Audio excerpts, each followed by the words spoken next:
Thank you very much. I do have to say, I got into Denver last night about midnight, and my Russian-speaking driver informed me that Parkinson's disease is caused by a parasite that can be harnessed to cause clean, renewable energy, but the government's been killing the scientists who discovered it. It was a perfect welcome to Denver.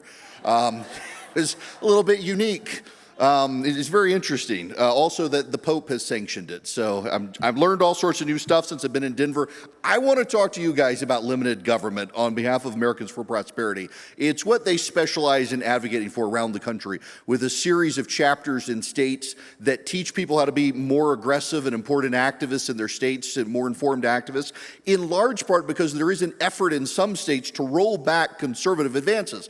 Now, a lot of times we ask these days, what is conservatism conserved? I would say, look at the Supreme Court of the Dobbs decision on social issues. And if you want to find out one great thing conservatives have done nationwide, it's look to Colorado and the Taxpayer Bill of Rights that's enshrined in the Constitution here, the left now hates. We're in this great divide in conservatism now on can we harness government as the left has done and use government as they did to advance our interests. We had a president once named George W. Bush who referred to being a big government conservative. I would argue maybe we should go the approach that AFP and others have advocated for, as why don't we gut the government so they don't have any more power than we have. Can you imagine in the state of Colorado, if there was no Taxpayer Bill of Rights, how much more like California the state would already be? Already they're trying to roll it back in this state. Already they see how it is an impediment to their ability to grow government beyond the means of government that we can afford anywhere in the country. And I would suggest to you that we should take this at the national level, that our Republican presidents and our Republican Congresses should not be looking to harness government and laws to advance conservative ends through progressive means, but rather we should be gutting the government, reducing the Code of Federal Regulations, reducing the U.S. Code, so the left doesn't have the power either.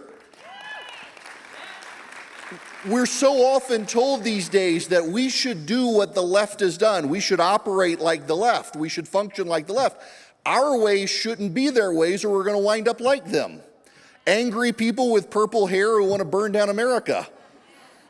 So I'm in Atlanta. In Atlanta, they're trying to build a police training facility.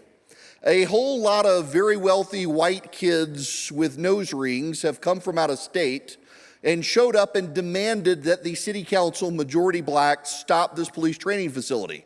So the majority white out-of-staters went to the majority black city council demanding they stop it and declared democracy dead when the city council supported expanding a police training facility. They used the out-of-town white kids, used the N-word to refer to the black members of city council who want greater police protection.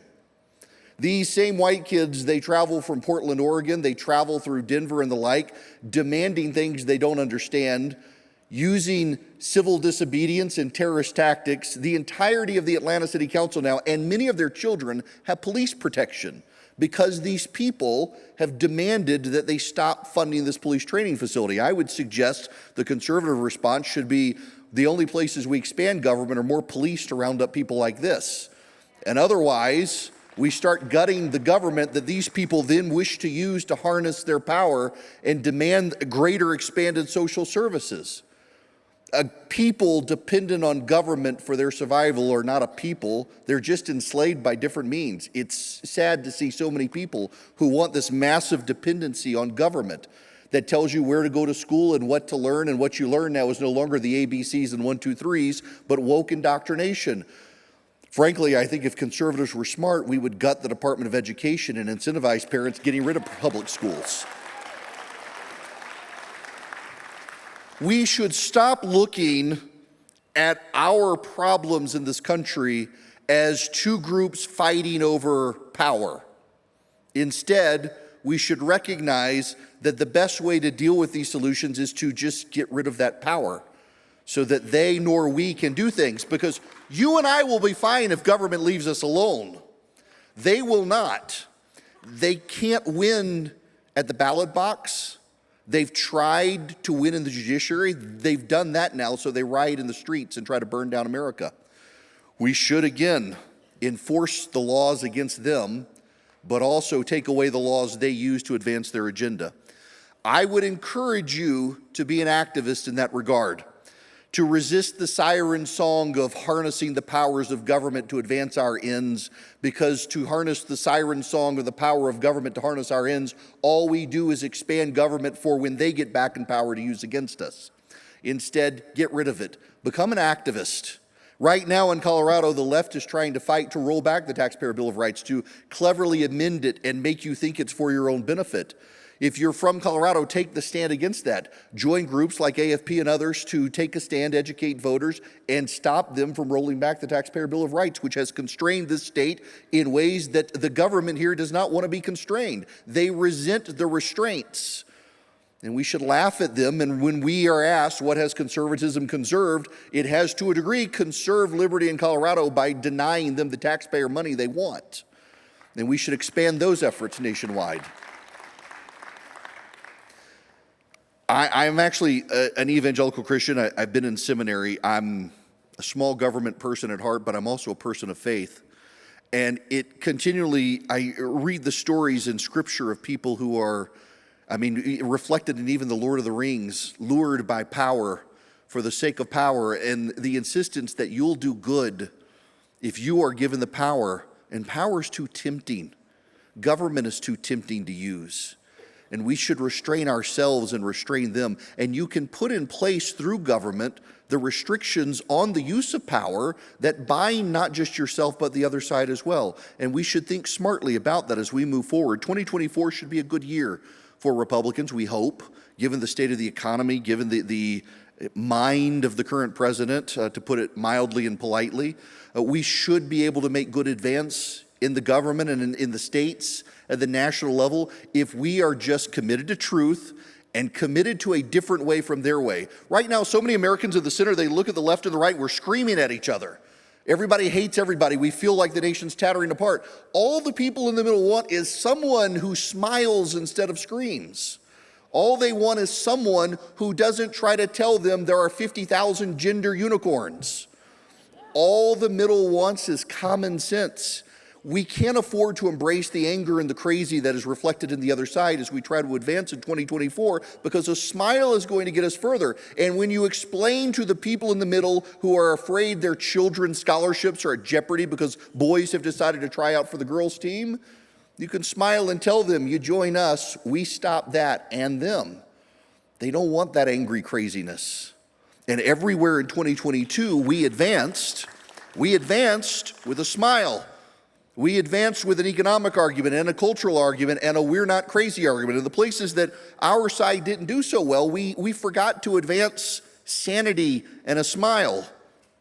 But we can learn our lesson and we can advance. Not only can we advance against the left by depriving them of what they cherish most, an expansive government. Let them get back to Washington one day, and the EPA no longer has expansive powers. The Department of Education is gone. How do they implement their woke agenda when they don't have the tools to do it? If we've been smart and we've taken them away, that's what we should be working for. Take away those tools, give them back to the states. Let's fight at that level. For those of you here in Colorado, the fight is at hand on the Taxpayer Bill of Rights and other issues as the left continues to try to march.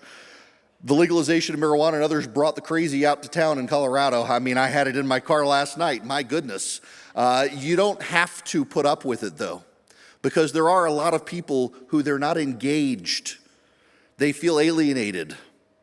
But you can learn to be a neighborhood activist and knock on the door of your neighbor and build relationships and seek the welfare of your local community, as Scripture says, because there you'll find your welfare. And when you begin to be involved in your community and you know your neighbor and your neighbor knows you and knows your heart, you're far more persuasive than the out-of-towner who comes in with the purple hair and the nose ring.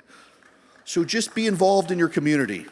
Learn to be an activist. And again, if you're interested, Americans for Prosperity is a great place to go learn how to be a door-to-door activist with the skills and information to improve your local community. Because if we improve our communities one-on-one, we improve our state, and if we improve our state, we improve our nation. So work in your own backyard as a conservative committed to limited government, and we will fix the country. Thank you so much.